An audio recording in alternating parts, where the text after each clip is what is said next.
Rapper Kanye West ameanza kuonesha dalili za kurejea kwa nguvu kwenye tasnia ya muziki baada ya kufanikisha maonesho mawili makubwa jijini Los Angeles yaliyomwongezea jumla dola milioni 33 sawa na pesa za Kitanzania bilioni 86. Kwa mujibu wa ripoti ya Bloomberg, tamasha lake la Ijumaa pekee lilivuna zaidi ya dola milioni 18 kupitia mauzo ya ticket na kuweka rekodi ya kuwa miongoni mwa maonesho yaliyoingiza fedha nyingi zaidi katika historia ya muziki wa moja kwa moja.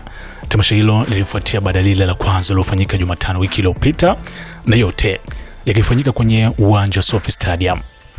Aidha, albamu yake mpya ya Bully imeendelea kufanya vizuri sokoni, huku mashabiki wakionyesha uungaji mkono mkubwa kwa kuinunua, na inatarajiwa kuwa miongoni mwa albamu zitakazofanya vizuri zaidi katika wiki ya kwanza mauzo.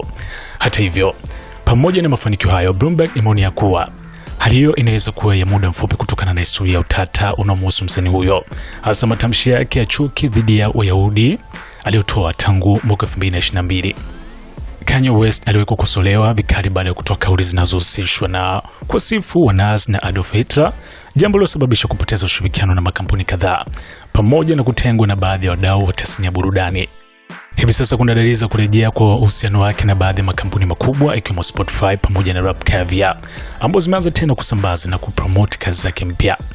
Maonesho yake mawili ya Los Angeles pia yalitangazwa kwa kushirikiana na kampuni inayohusishwa na msanii Rod Wave kwa ushirikiano na Live Nation, kampuni kubwa duniani ya uandaji wa matamasha.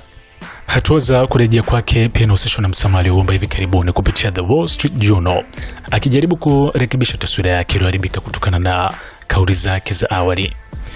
Pamoja na hayo yote, mustakabali wa kurejea kwake kikamilifu kwenye mafanikio makubwa bado unategemea mwenendo wake wa baadaye, hasa katika kudhibiti matamshi yake hadharani.